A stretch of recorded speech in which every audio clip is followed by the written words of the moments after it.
Welcome to another episode of Your Voice Matters.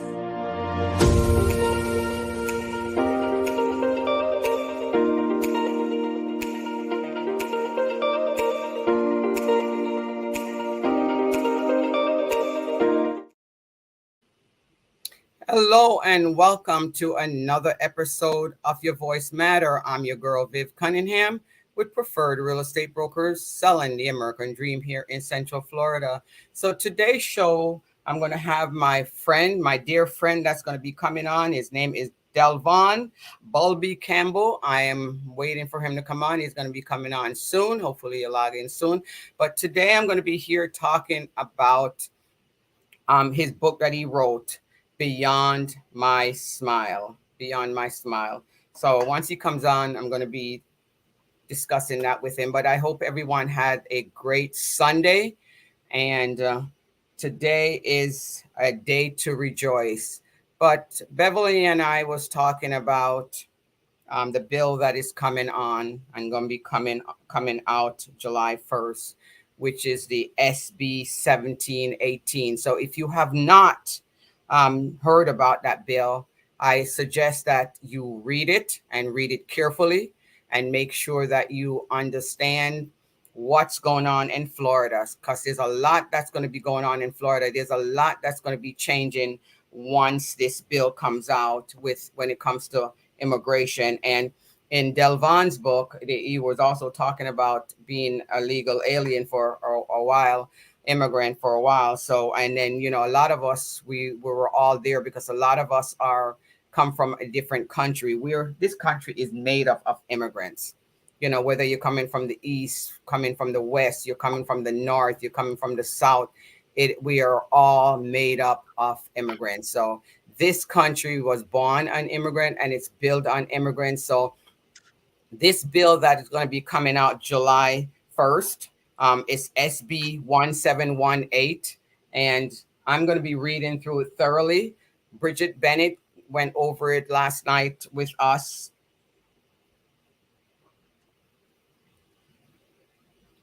Yes, sir. I'm already started live. Where are you?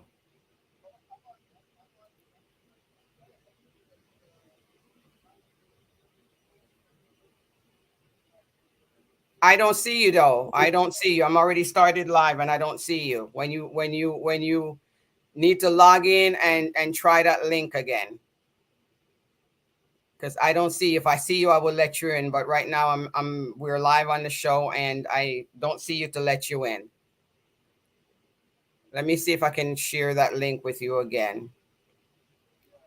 Hang on. Let me see if I can share it with you again. What is it?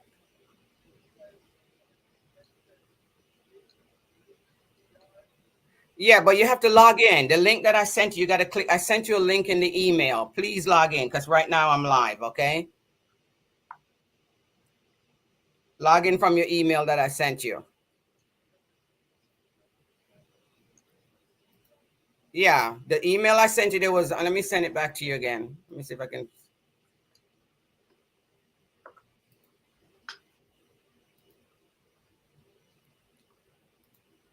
Yeah, the email that I sent you.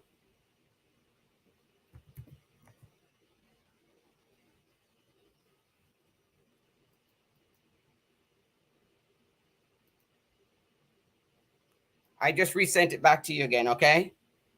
So come on in.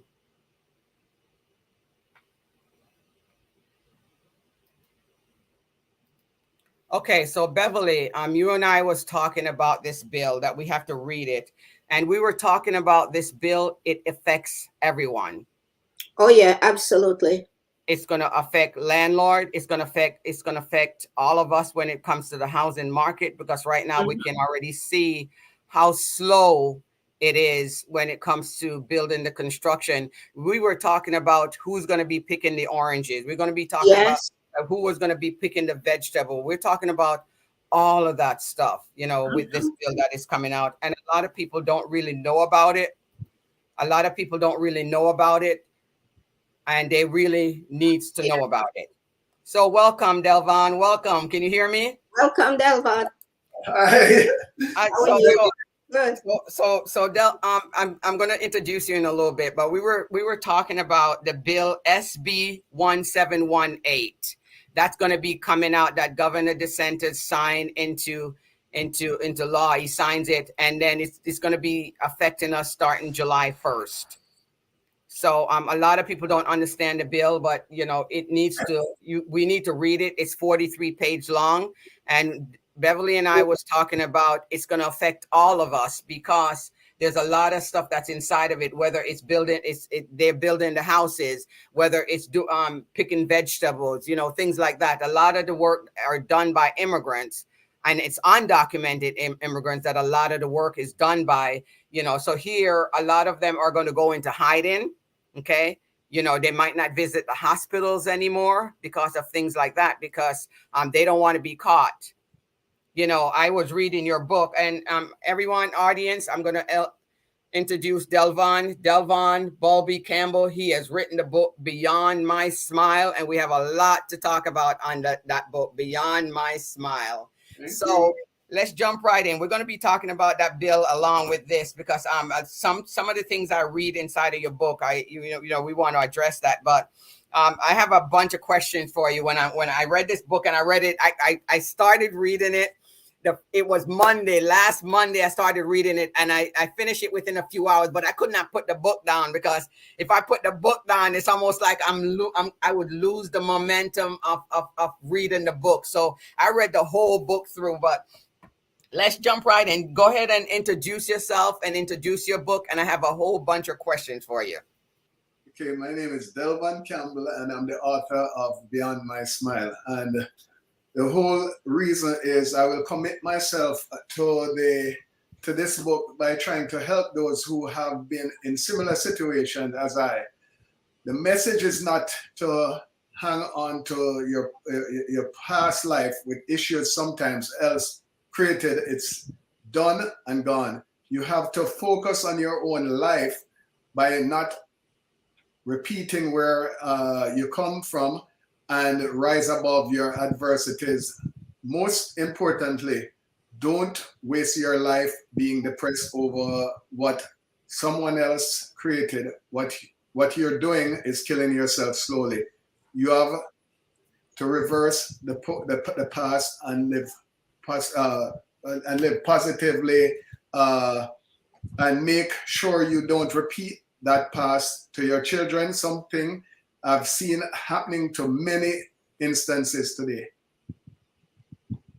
Yes, and that is so true. So let me ask you the first question. Okay, so how did you come up with the name of that book? This book that I read. How did you figure what name? Because with me, I always go with God. I always err on the side of God. Is ask Him for something. Ask Him what it is. Because before, a lot of time before we do things, a lot of time we do things and we just do it and it's not successful. But if we go to God and ask God, says, okay, what topic should I name this book, or what topic should I name this podcast, or whatever it is, He always gives us something.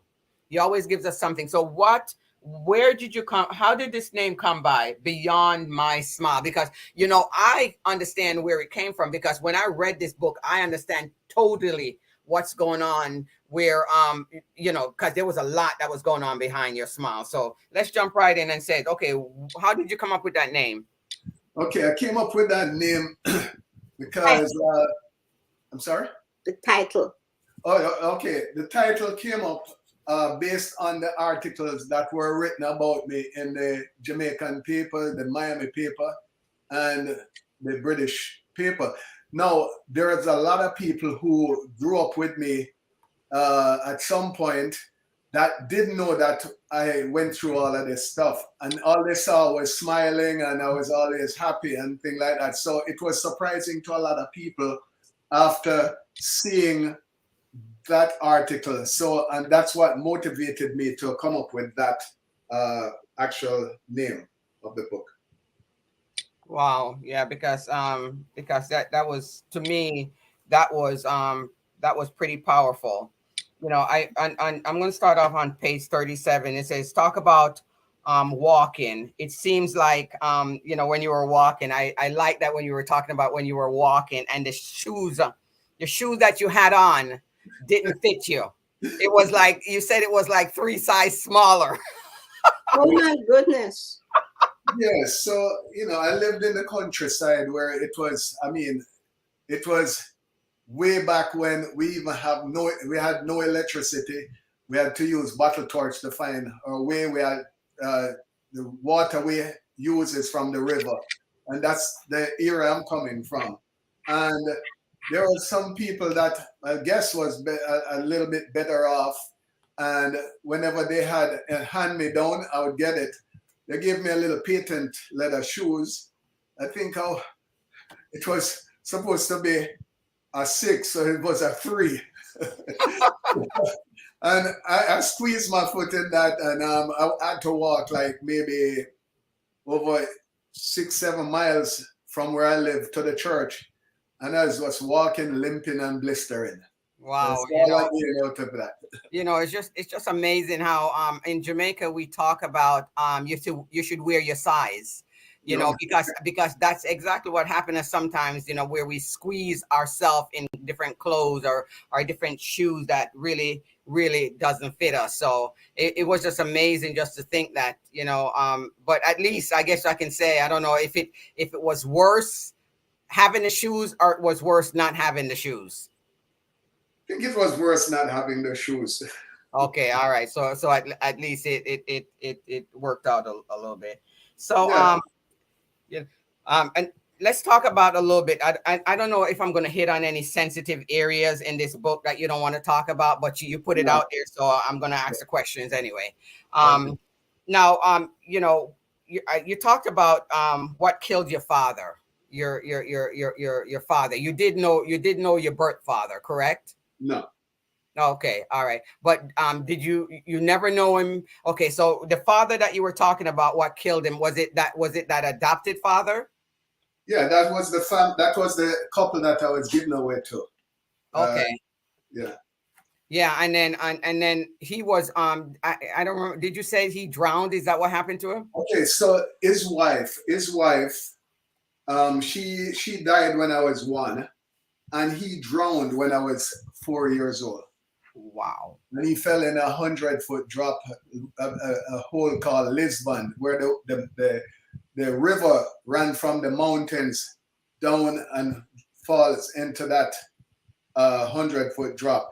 He used to lift me along with his crocus bag and the cutlass and jump across the river stones by the edge with me in the mornings and leave me under a tree while he reaped the food. Apparently he left me one morning with the intentions of coming back a bit sooner, which he never did. And that's created a lot of thing around the neighborhood where they kept calling him while they passed the house, and they heard a kid crying, and that was me. And So- that's when the search started. So okay, so he left you underneath the tree, and then what happened when he left you underneath the tree? What did you do when you realized that he didn't come back? No. I was just saying that normally when he takes me over across the river, he'll leave me on a tree and then reap whatever we're gonna have for breakfast or Right. dinner or whatever, and then you take me back over. The morning he left me in the house. Oh. He went by himself, so Okay. he didn't come back. So normally back in the country side, people used to just pass your house and shout you. They didn't Right. do anything, Right. and you shout back.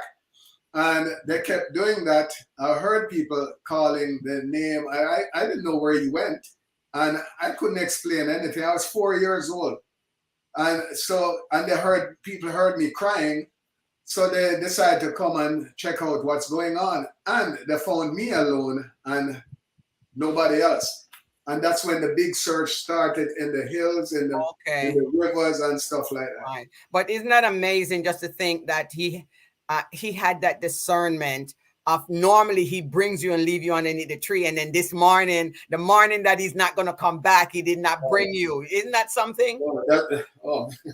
Well, I mean, that's what I'm trying to tell you. We always got to seek God, we always got to seek him, because Wow. every day he brings you and leave you underneath that tree. And then this day he decide he's just going to leave you inside the house. And then, and then, because if not, people wouldn't have known what happened to him. So now all of a sudden the search start, because here they hear you crying inside the house. Mhm. Wow. But Oh, man, that's powerful. I mean, that's I'm lucky.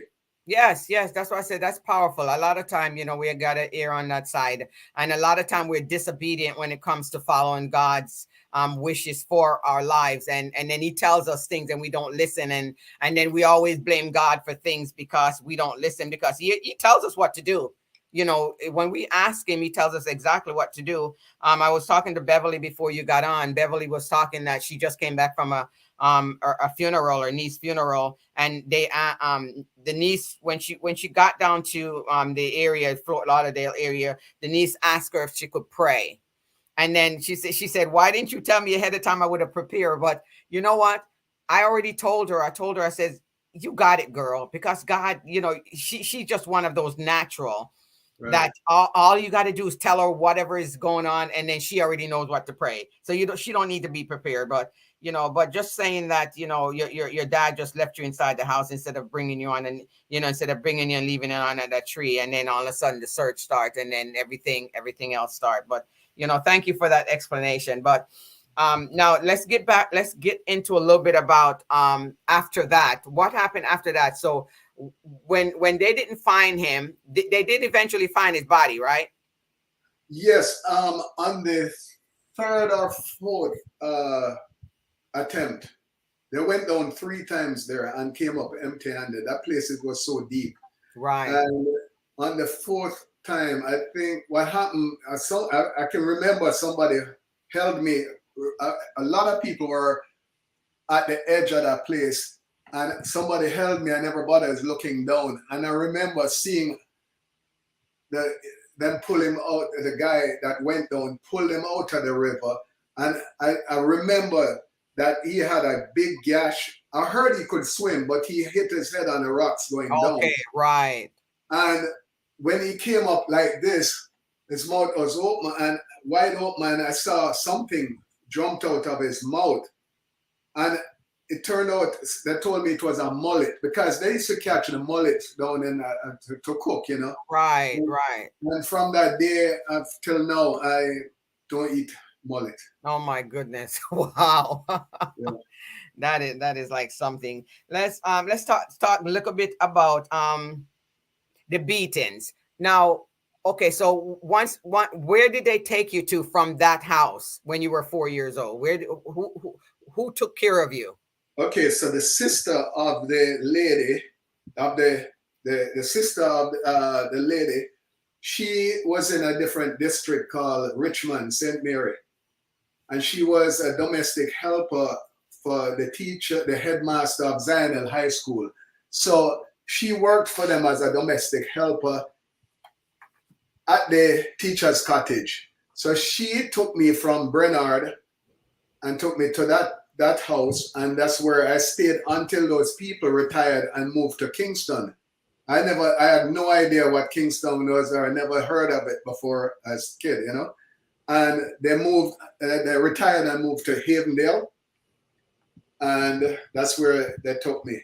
And eventually, I stayed there up until I was about 9, 10, before the lady decided to put me away. And she put me away in an incident. She got involved with the Social Development Commission that handles juvenile kids and stuff. So they got me in that, put me away there, and I spent maybe a year there. And after that, I was transferred to Alpha Boys School, and that's where I learned music, and that's where I ended up leaving to the army. Yeah. So there's some stories in there with that. I'm just giving you the topics. Yeah, man. Yeah, man. But that was like pretty cool. And then that's where you met Yellow Man. Well, yeah.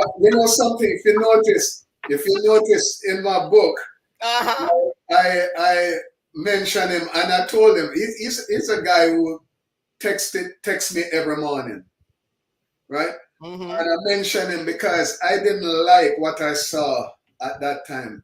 Mm-hmm. Um, when I was taken to St. Patrick's Place of Safety, actually, before I was taken to St. Patrick's Place of Safety, I had to go to juvenile court. And the juvenile court was held at the King's St. Andrew Parish Library. That's the first place. And then it was close to Christmas. So I don't know the lingo of, the court system or anything. So there was a probation officer assigned to me. And when the judge told me that they're going to put me away, and it's almost close to Christmas, man, I put on a piece of cowballing in the court. And this lady, who is my probation officer, Miss Williams, she walked up and whispered something to the judge. And all of a sudden, the judge told me I can go home, spend Christmas, and then see her back in the other court. And that happened. And it turned out that that lady was also Yellowman's probation officer. Wow. Okay. So I found that out when I went to the school, to that juvenile home, and we shared the same officer. I didn't like what I saw with the kids. Kids can be rough against kids. He's albino, and nothing wrong with that. I love them as a friend. We share the same food, We shared everything we had together. I ate from him, he ate from me. A lot of people scorned him and all of that stuff. I didn't think that was right. So we became good friends, and he got transferred at some point to some place. Don't know where he went. And I ran away twice. I ran away once, and then I ended up trying to run away again another time, and I was caught. So, and I remember the words a yellow man. He was white man. He was a yellow man at the time. Yellow man is long after he leaves school. Right. So I said to him, he said to me, Campbell, just settle down and do what you have to do, and eventually they might get you out of here. And I listened to him, transferred him, didn't know where he went. Eventually, the people from the church that I attended, which was Bethel Baptist Church, and there was a reverend at the time. It was Reverend Reed then when I was younger, and then you have Reverend Burchell Taylor as the preacher. They all like me. The Gallimores, all of them all like me, and they invited me to their house to play with their kids and stuff like that. And he went and spoke to somebody at the Social Development Commission. I don't know what was said, but I know 9 months to a year, I was released and sent to Alpha Boys School. Now, when I got to Alpha Boys School, they had different houses where you have like Xavier, Aloysius, Ignatius, whatever. They put me in Xavier. And my bed, guess who my bed was next door to? Yellow man. That's right. That's right. I didn't know he was there until I see him show up. And so Can I ask a question? Sure. Why did you have a probation officer? You didn't do anything wrong. No, because I was put in the juvenile system. All juvenile system people have an right. Because it's almost like you're in kids' jail, so you have a probation officer. Yeah. I thought they would assign you like a social worker. Oh, Jamaica, no. Yeah. So but that's why he's selling his story, Bev. Because it's a little different from up here. Yeah, it's not like instead, right? Yeah. Okay. All those kids back then in these homes, Swift, Purcell, Stone Hill approved school, all of them, Alpha, we all have probation officer. Oh, okay. All right. Gotcha. Yeah. But I see in the book you were very, very rebellious. You run away several times. But I guess going into service when you reached the age of 17 years old, that's what saved you? No, okay, so I ran away from St. Patrick's Place of Safety. I ran from Raytown to Avondale and non-stop because I was told that when you run away from those schools, you'll be caught by people outside, taken back, and they get paid for that. So you could stop a million cars and give me a ride. I wouldn't. I ran from Raytown. You know how far that is to Havendale. I slept on a few cement bags in a makeshift house where they stored cement when they're building houses. And I ended up going back down to where I used to live. And Grandma, she cleaned me up and beat me and took me right back to the place. And you see all of that in the book. Yeah, that's what grandmother did. But you know, because of this book and because of what you went through, you know, you were able to meet some famous people because you know you were able to meet the queen when the queen visited Jamaica. You know, I never met her, but I played. You play there, Yeah, right? it's You know, military. right, Stuff. right. You know, but you know, because of what you went through, you know, so all of this played a part in you writing this memoir, you know, because if you didn't go through all of that, you know, this book, you know, you would have had a book inside of you, but then it wouldn't have been this book. It wouldn't been a book, you know, Beyond My Smile, you know, of all the difficult things that you went through. Now, let's talk a little bit about when I remember it was at the table. You were talking about a Christmas.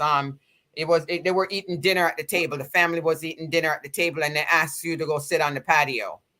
Okay, so I lived with my guardian. I call her grandma, and her son was married to a prominent doctor, well-known doctor in Kingston. I grew up with a couple of his kids. We went to the same church. I used to be at his house like all the other kids. And I noticed the mother was really nice lady, really nice. The doctor, he was all right. He'll say hi and, you know, he don't talk much. But at Christmas time, they invited, what happened, that my guardian's son was married to one of the doctor's sister. So they invited us to dinner on the hill. You could see the airport from up where the house is perched. And I call him uncle, even though it's my guardian's son. I call him uncle. He worked for Social Development Commission in Jamaica. And so he had a chauffeur, a driver. So the driver picked us up, took us up to the house. And man, I'm just seeing the house this big, this huge. And the dining table is like the table of the apostles that sit on. There's a lot of food. And they called us in to eat. I sat down and I was asked to go outside and sit on the ledge outside while everybody eat. And I'm like, wow. And then the chauffeur that took us there, he was downstairs and he looked up and he saw me and he said, hey, what are you doing outside? I said, well, they asked me to come out here and sit while they eat. And he said, come downstairs. And we drove to Augustown in a bar where they played a one-arm bandit and where they gamble at that thing. And that's where I spent my Christmas dinner, right there, where everybody drinking. I wasn't allowed to, and to this day, I don't know why. I'm wondering if because I was the black sheep of the family, or because I don't understand, or I just don't understand how that came up. No, people who lived at that house on the other side of the house where I live, you know, Havendale houses, right? And they were friends with the doctor. And I didn't know they were related to me. I'm related to them, and they didn't know that either. Wow. Right? So they were friends. And I'm wondering if over the years when I was put away, if that was one of the actual factors. Let me tell you what it is. I don't know what it is. I'll tell you what it is. It's class. That's how Jamaican people were. If they have little education or their skin a little bit light, they think that they're better than you. Everybody else is down here. They and their family and their friends up there. Yeah, I've seen That's that. why Yeah, it's I've seen class, that. I've seen that. Yeah. class. That's Well, why. well, listen to this. And Go ahead. they have a maid. Their maid cannot eat around their table.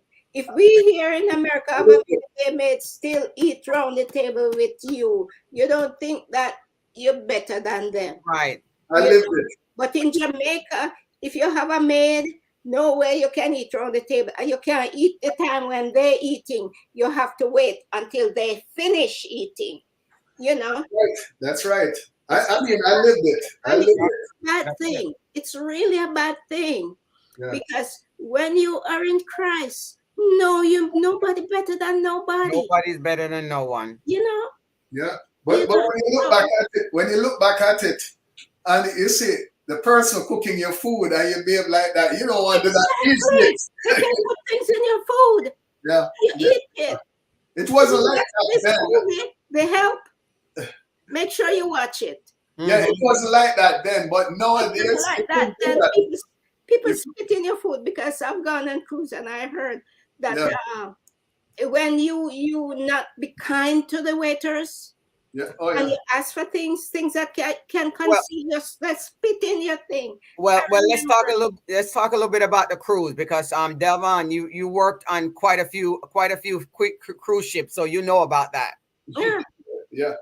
And if you order ice cream and you keep turning it back, and you're not being nice to them, they spit in there and cover it up.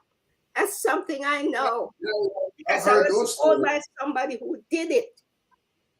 You always have to be nice to the cook. You have to All be time. nice to Yeah. not just to the cook, even the person who serve you. You have to Yeah. be nice to them. Nobody better than nobody. You have to be nice to everyone. Even your Even the food. fast food place, you have to be nice to. Oh Or if yeah. not, Be walk nice to away. them Yeah. That's and right. respect them You because know, they're so people just like you. My garden, she used to That's sit. better. So my garden, she used to sit at the kitchen counter while everybody eat inside. I used to sit on a bench outside, with a plastic plate and an enamel mug with my syrup in there. No, you couldn't use their China. Their No, but China listen. was so good for you. Yeah, but listen to this now. The people who lived on the other side of the house, who was friends with that doctor. Hmm. Okay, so they cook really nice food. They used to share their food with me. Yeah. You know, and then people used to come visit them. That later on, recently, I found out that those people were related to me. Hmm. Didn't know, and they didn't know either that Yeah. we're living in the same building and they're related and I'm related and they didn't know. I found out later. But one of the sisters got married and I got invited to the wedding and the master ceremony was the doctor. Mm. I went and I played my trumpet for mhm. her. But when he came up near the podium, I said, "Hey, doctor, whatever." He's like, "Hi, man," and just walked to the podium and start talking. I'm like, "What did I do, this guy?" You know? I mean, so I just let it go. It's all right. It's just people, and then just who you are. But it just helped to create your character. It helped to build your story, and that's just the way it is. Just people, Exactly. and then a lot of time we have to come down off of our palms and pride. Bridget Bennett was talking last night, about people, everybody in the islands and stuff like that. How the pride that we have. We got to remember we got to treat each other good. The Bible speaks about eating at the table and God washing your foot and things like that, because you know what, he loves us.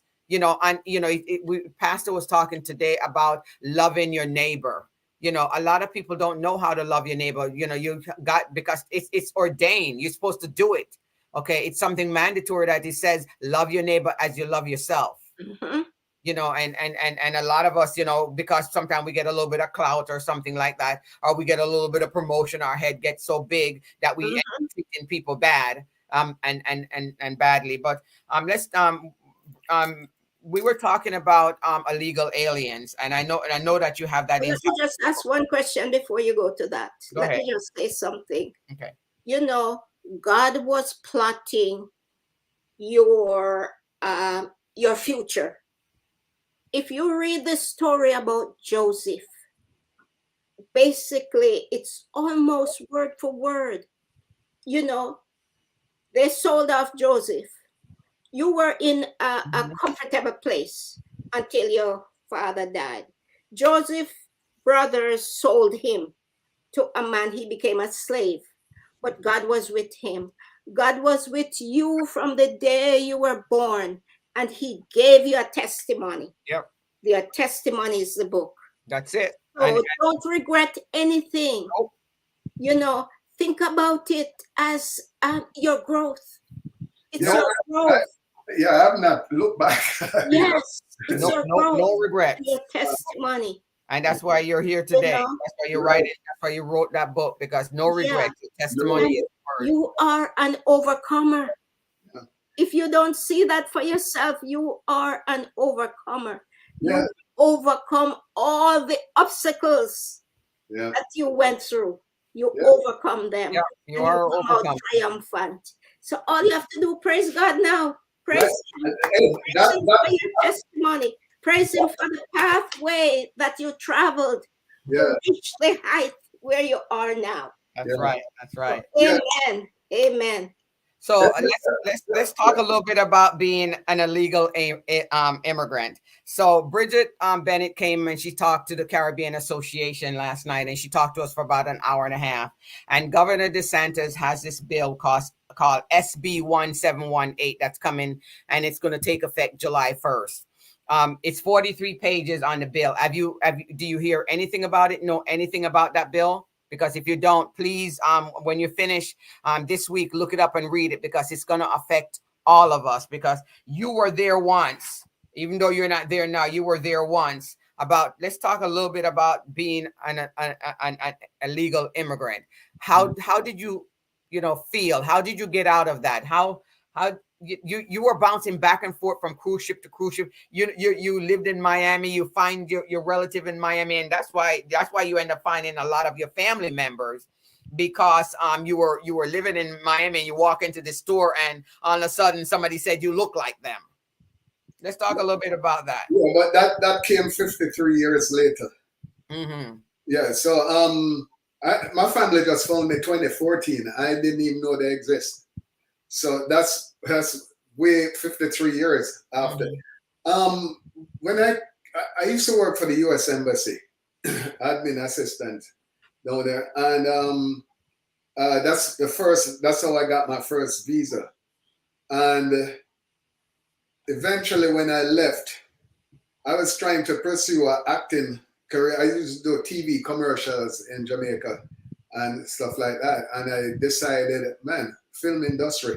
So I didn't know what it takes to get there. So I figure, hey, if I get on a cruise ship that goes to California, I might jump ship and then try and do a thing. I went on the first ship I went to Western Caribbean. The second ship I went to Western Caribbean. And I'm like, wow, no Los Angeles, you know. So I just say, something, maybe it wasn't meant to be. So I worked on Emerald Seas for a while.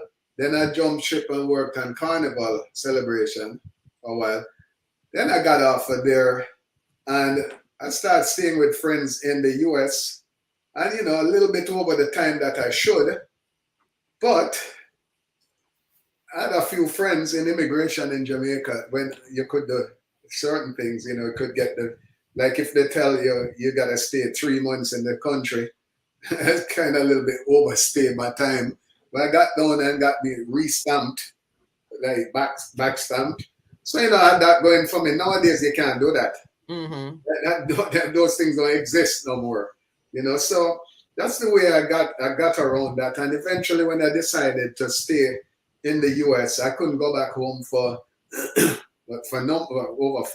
over maybe probably about 10, 15 years, you know. So and then I met Marsha. We got married, and she filed for me, and all of that just went away. Yeah, that was I wrote down a little note here. Determination matters because you were determined to succeed. You were determined whatever it is that you were doing, Right. and you went through so much. You slept on people's couches. Yeah. I mean, so many people helped you along the way. Oh my gosh, yes. Yeah. Yeah, a lot of people. I'm thankful for all of those people who helped me out. And I spoke to somebody this morning that because of the last name, I know we knew each other, but I wasn't sure. And then found out I was closer to that family than any other family in Jamaica, you know. And we broke down, we cried, you know, Yeah. tears of joy and Yes, happiness. yes, tears of joy, tears of joy. Yeah, I was reading on page 96 where it says, divorce, nearly fatal accident, and being homeless. Divorce, nearly fatal accident, homelessness. I tell you, when people don't understand the struggles, and that when you leave from another country and come over here and you bounce from place to place to place, and then you all of a sudden you become successful, and they're jealous of you. They're telling you to go back to your country. They're telling you to on the banana boat, because I remember when I came up here from Jamaica, I already had my green card, thanks to mom. I already had my green card. We already had our social security number and all of that stuff, and we came up, and so we weren't illegal or anything like that. But kids will still tease me, say go back home from the banana boat. But a lot of time they tend to be jealous because they make joke of us all the time. Says we have 3 jobs, because sometimes that's what it takes to make it. And with you try so many different jobs, until you find where it is that you need to be. But that's what when we're born, that's what happens. We got to try something until it works. We got to keep trying and see where God is trying to point us. Bev, you have something And you want I to say? remember when my son was little, he was 7, going to school in Connecticut, because his accent was different, his clothes was different. He used to go to a private school in Jamaica where they wear this cute khaki. It's light and pretty. It's not like the heavy khaki. They Right. used to wear the shirt and pants like it. Ruthven Road. You know Ruthven Road in Jamaica? Of course. He used to go to a private school up there on Ruthven Road. Mhm. That's where he used to go. And they make fun of him. And when he was going to middle school, oh my God, government middle school now, he come home with his clothes torn off. He come home crying every day. How they make fun of him and they beat him up, until one day I had to go down to the school. I've been making complaint to the headmaster and he wouldn't do nothing. So one day I took off from work and I went there to the school and I said, show me who beating you up, who bullying you. And he said, no, mommy, don't, because they will beat me again. And Mhm. I said, no, show me who. The boy tore over my head, Wow. who beating up this little kid. And I tip on my toe and I go up in his ears and I said, you see him? If you touch it again, I'll kill you. And I wasn't playing. He could see it in my eyes that I wasn't playing. From that day, nobody touched him again. Yeah, That boy protect him. yeah, That's yeah. why There's a lot of anybody bully. who want to touch him, Oh, yeah. he tell them that his mother will kill them. So not that one. Yeah, there's a lot of bully That's that how goes it on, is. and it's something that needs to be put stop at. A lot of people bully Yes, you, yes. and they're bigger than When, you, because it's something that is learned from home. It's not mhm, something that is that mhm. is that is something that's learned. And It's born with it. when you are different, they pick on you. Yeah, it's still going on to Oh this. yeah, oh yeah, and something that probably will never stop. And your accent, especially when your accent is different, Yeah. never stop. Yeah, yeah. But on Never. a positive note, a lot of Americans love our accent. Yes, yes, Yes, now. yes, and But they love going to us. They love school, our food. bully you. They Yeah. love our food. So when was the last time you've been back to Jamaica?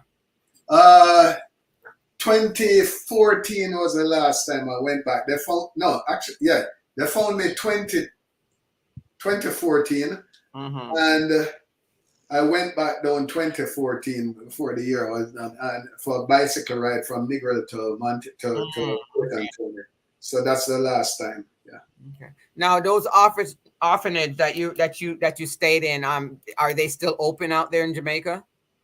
Um. Well, St. Patrick's Place, I safety was right on the water down across from Bellevue. I don't know what become of that place now. Don't know if it still exists. I'd have to call and ask somebody down there. But an Alpha actually changed from what it was from my time and a lot of other people's time. It's now Mm-hmm. a vocational school. I mean, they teach music. I think they're teaching broadcasting there. The kids don't live there no more. It's like a vocational school. I Mm-hmm. mean, it's all well and good that they're doing that, but I'm a little bit touched Mm-hmm. because that's not where I went. You understand what I'm saying? Mm-hmm. Mm-hmm. I used to sleep there. That was my home for 5 6 years, you know, and it was a home for us who never had a place. And Mm-hmm. I'm saying I'm not knocking what's going on now, but I hate to claim that place as where I used to go. That's not where place started in the 1800s, Mm. and we lived there. Sister Ignatius and all of them was our mother, right? And now it's changed to a vocational school. It's good for them, but I'm not. I'm not part of that. That's not my home that saved me. No, you know. Wow. Yeah, and I mean, kind of harsh to say that, but Right. Right. the truth is the truth. I mean, I didn't go to that Alpha, and they use the history to Mm-hmm. promote that what's going on, and yeah, I have a little problem with that. That's all. Yeah. Yeah. Reading this book, even though it was a short book and a small book, Delvon, I'm going to tell you, I was exhausted. I mean, I was tired. I was tired for you. The moving, the back and forth, especially the beating. I was tired because people just beat people just to, I think it's something that is learned from slavery where they just beat people. Yeah. The beating that you got, I was just exhausting from all of that beating. I Okay. don't know. Is it? Do you ever have nightmares about all of that? Nope. Nope.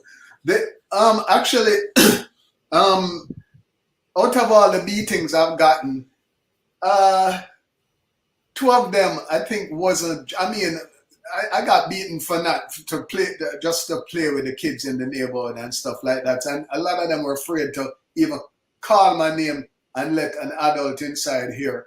I get beaten for that Yeah, also. yeah. Yeah. So in fact, I ran into a guy that I was friends with back then, and when he realized that if he called me, I get beaten, he told me, "Man, I pass your place all the time, and I'm scared to call your name." You But know what, too, Delvon? uh, Those people didn't know better. no, I know, They I did know. not know better at all. Yeah, I'm not, I'm They, not, I'm not mad at anybody. yeah, Oh they no. think that if they beat you, they Yeah. feel good. But Yeah. I have I have a Not story. chastise you I if have you're a bad. story for you. I have a story for you. Yeah.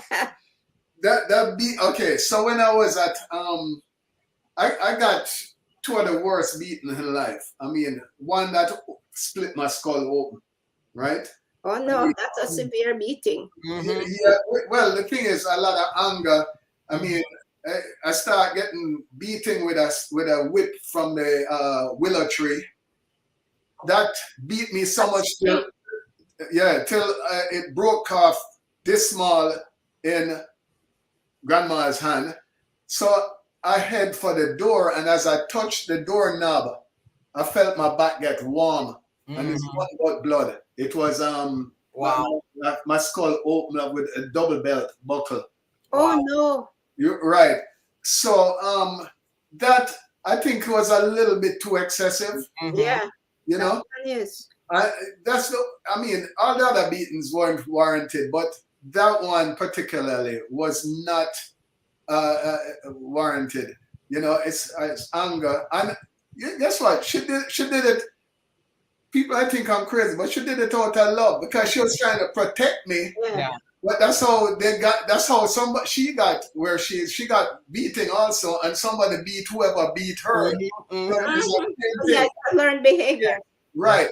Yeah. But one beating I was really upset about is when I was at Alpha. We lost our bandmaster.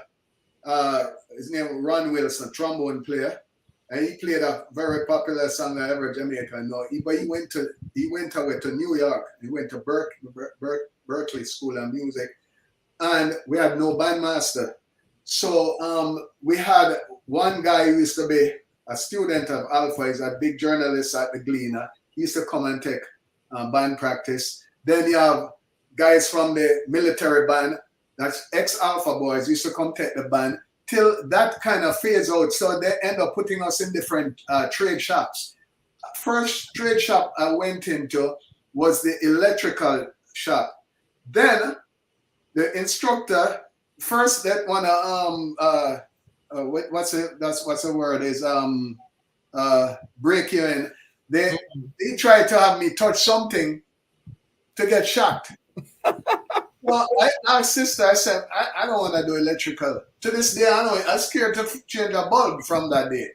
And so they put me in the printery. No, in the woodwork shop. First thing they gave me was a piece of wood and a sandpaper. And I sand that thing till tomorrow morning and to pass it back to the teacher. He said, you don't even start this yet. And I'm like, what? Man, I asked sister to transfer me. She transferred me to the printery. Where? To the printery. Because they had a lot of trades. The Alpha produces a lot of trades. If you know the history of Alpha. And so I went to the printery where I started learning book binding, making books. So I can make books. Right? And one day, the instructor, he beat me mercilessly, man. I mean, so bad, you know, that sister took me out of the printery and put me in the tailor shop. So I know how to make my pants. Oh, boy. My wife can tell you, I still sew. If something go bad, I don't have to call anybody. Only time, if I don't have a machine, I might have to take it to somebody. So I end up in the tailor shop. Until we got another bandmaster, I went back to the band.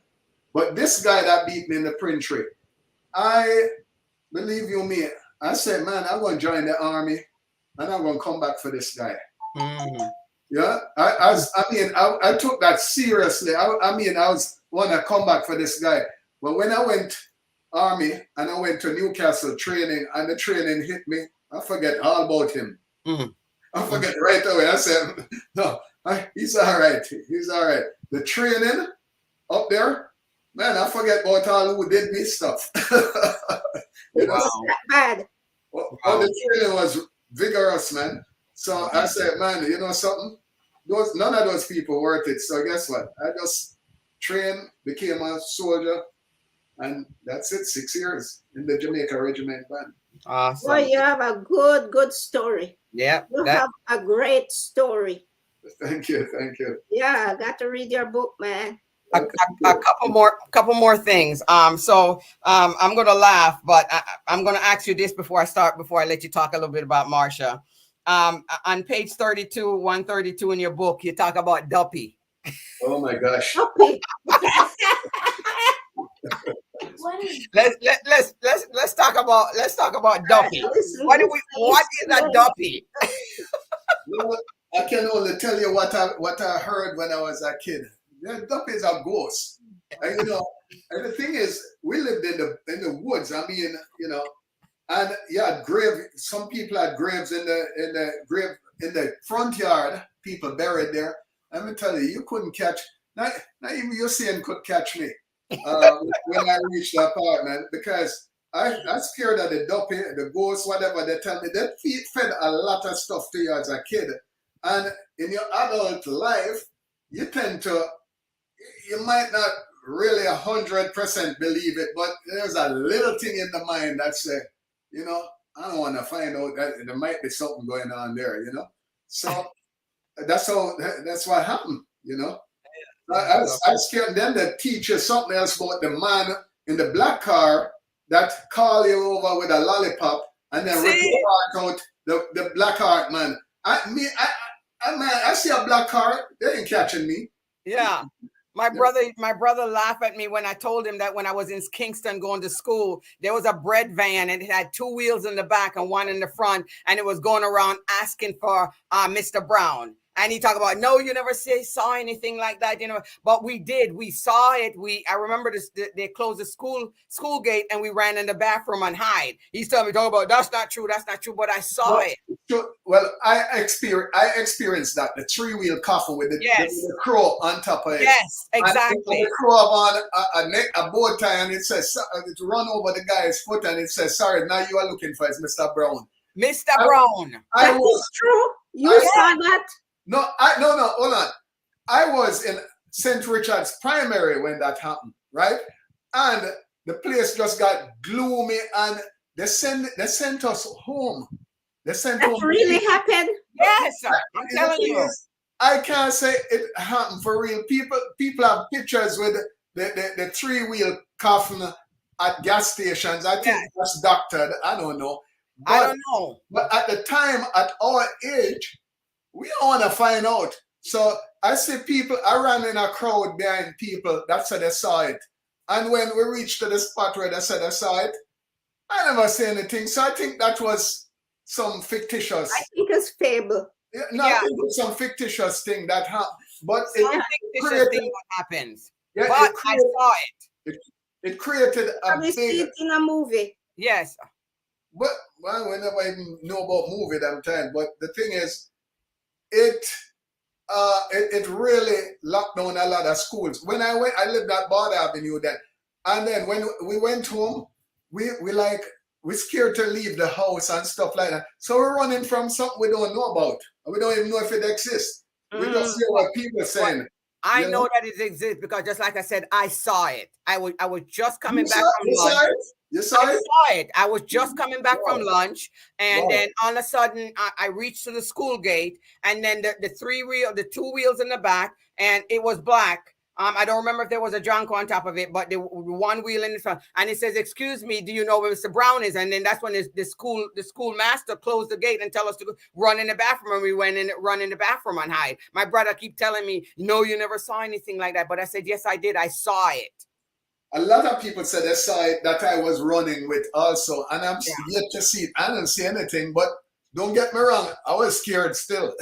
Yeah, they said it was something to do with D. Lawrence or something like Lawrence, that. And it ran over somebody's foot at the gas station, and it said, "Sorry, now you I'm looking for is Mr. Brown," or something like that. I heard that. I don't know if it's true. You saw it. You know better than I am. Yeah, I saw it. Let's end on our last note. Let's talk about Marsha that saved your life and help bring you to where you are today. And you and Marsha been married over 30 years. Mm-hmm. Yeah. Let's talk a little bit about Marsha, how she saved your life. Well, I wasn't about to die. So but she came to your rescue. Yeah, helped you along. Yeah, the thing is, I was living at somebody's house, somebody that lived in New York, and they only come home when it's cold. So I was sleeping on some friends of mine patio, and they told me that there is a friend of theirs that is a realtor that lives on the street. And they spoke to him and tell him the friend they need a place to stay. And he managed the house that I had access to stay in, and the owner would come back every winter and stay there. So that was Marsha. No, so what happened is there was another guy who was having problems with his home life, and he's really related to the people I used to stay with. So he ended up staying there. But I met Marsha I was working at a gym called Scandinavia Gym as a personal trainer, and the gym is like a mile and a half away from me, right? And so I I walked to the gym. She had an appointment with me for a body fat scan and one of the things that you do with personal training and stuff before you start training the person. So I got there late, sweating, and I had an attitude. Like, I'm late and I'm like, touch your toes, do this. And in her mind, I learned this after. She go, I'm wondering who's this guy that come late, running in and shouting orders like that, you know? So eventually I calmed down and everything. And, I did everything I was supposed to do. And I asked her for her phone number. And she said, okay, give me your phone number. Anytime you hear a girl say, give me your phone number, you don't look for no call, right? So I gave her the phone number. You married to her.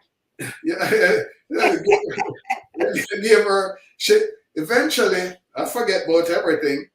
My phone rang one day. That time, the cell phones came in now. And she called me and asked what I was doing. I said, well, it's my birthday and I don't know. And she came pick me up, took me to the crossings. She bought me dinner and everything, and then dropped me back home. Never tried anything, and that was my visa. I never made it look as if I'm trying to hit on her or anything, and she loved that. So she kept in touch until the other guy moved in because he had issues. I started staying at her house. Stayed at her house, and eventually, 9 months later, we got married. Wow. Yeah, 30 years ago. 30 years ago? Yes, 30 years. Wow. Years. Yeah. I thought you just get married not too long ago. I was married before. Yeah, I mean, Marsha. And that ended in a disaster. That one ended, yeah, I was on cruise ships working on that one. You saw, yeah, but we're still friends. Me and my ex-wife still friends. Yeah. And, I just tell my truth. I don't embarrass her or anything. I still love her. I'm my wife lover also. We know each other. Good. Yeah, Yeah, what You a have a great good story, story. Delvon. I have to get your book. Viv, hurry up. Let me get that book. I'll have it for you when I see you next time. I'll have it for you. So pick up a copy of Beyond My Smile by Mr. Delvon Bulby Campbell. And it is reading it. It's like, just like I told him, I was exhausted, but it was such a great book. Once you start reading it, you don't want to put it down, but it was an awesome read. So we look forward to your next book. Now, is there anything that we didn't talk about that you'd like to tell the audience? Yeah. Well, the thing is, the meeting, finding the family, or the family finding me.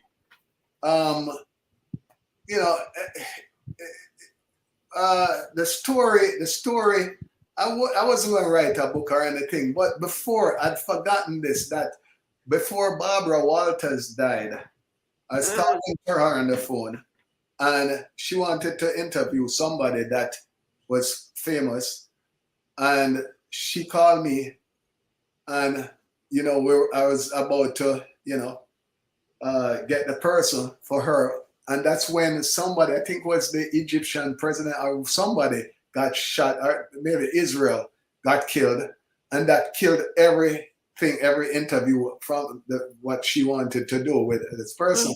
And then she asked me how I knew that person, and I told her, and she asked me about me. So I told her a little bit as an orphan, whatever. And she was the one of them that pushed me into writing the book.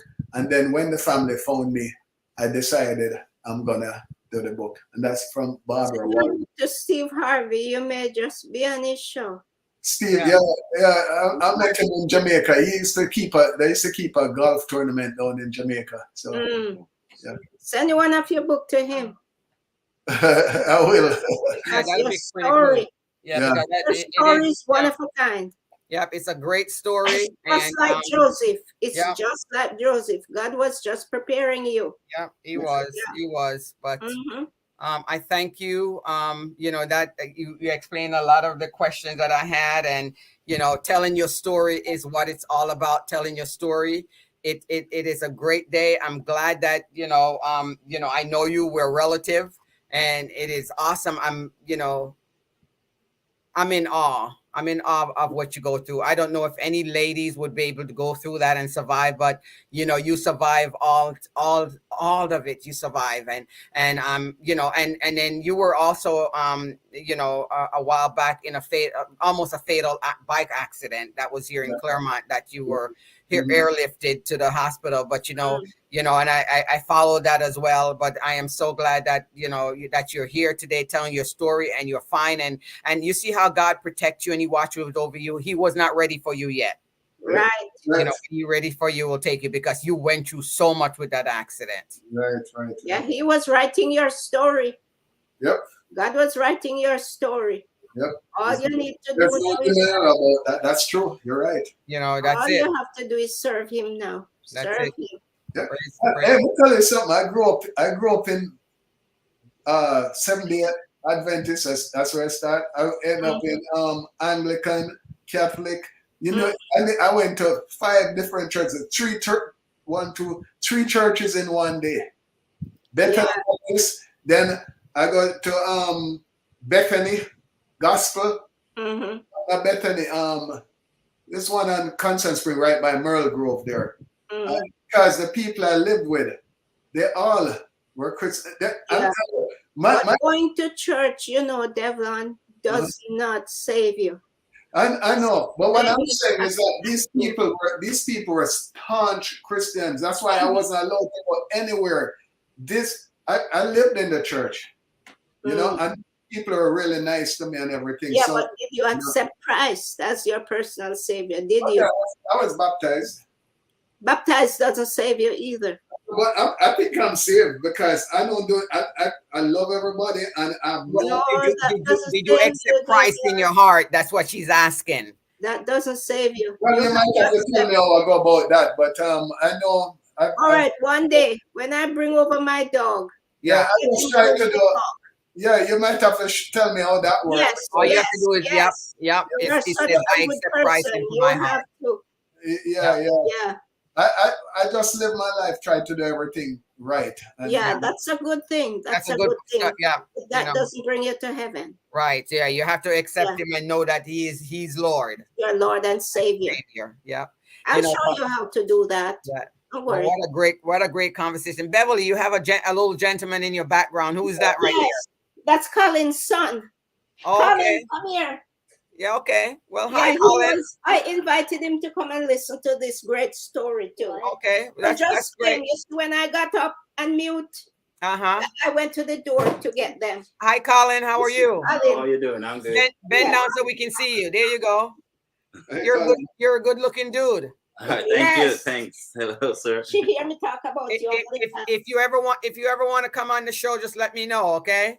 Okay, man. I will. I always try to bring some good speakers on, but Delvon, I was just excited about bringing him on and let him tell his story because I just had a whole bunch of questions for him, but we had a good time here today. Yeah, we did. And Beverly, you have any last thing to say or ask question before I end the show? I asked my question in between, and I said, Delvon. Yeah. You're going to do my dog, and when I come over, I am going to show you how to accept Christ. That's all. It's very easy and very simple. There. Okay. Yeah. Okay. Very easy and very simple. Yes. You have a great story. Great story. They can even make it into a movie. Yes, that's a story to tell. Actually, I had a conversation with Cuba Gooding Jr. and he said he would play me if it became a movie. Mm-hmm. Yeah, he would be a good fit. Yeah, he would be a good fit. Yeah, that'd be pretty cool. Yes, you got to get your book too. He likes that kind of movie. He does a lot of movies like that. Well, a few. Yeah, like that. So and that's up his street. So yeah. I wonder you have to research how to get somebody to get your book and turn it into a movie. No, I got connections with that. That's wonderful. Yeah, because as I said, Cuba Gooding Jr., you know who he is, right? Yes, I know Campbell and Junior. Oh yes. Oh yeah. I watch a lot of his shows. He acted as that doctor. What's his name? The heart doctor, the brain doctor. I vaguely remember that He show. acted as him. But he was in the movie Radio or something like that. Yes, And yes. he was in this movie. He's been in a lot of movies. Yeah, Yes. yeah. But you see, we used to go to the Kentucky Derby every year, and along with him too. And he knew what I was going through or what I went through, and he said, "Listen, man, if it comes to anything, I'll play you." He loves that. He loved that kind of stuff. Mm-hmm. Oh yeah. All right, don't go anywhere. I'm going to end the show, but hang on a little bit. Let me end the show, okay? All right. Thank you for listening. See you on the next episode of Your Voice Matters.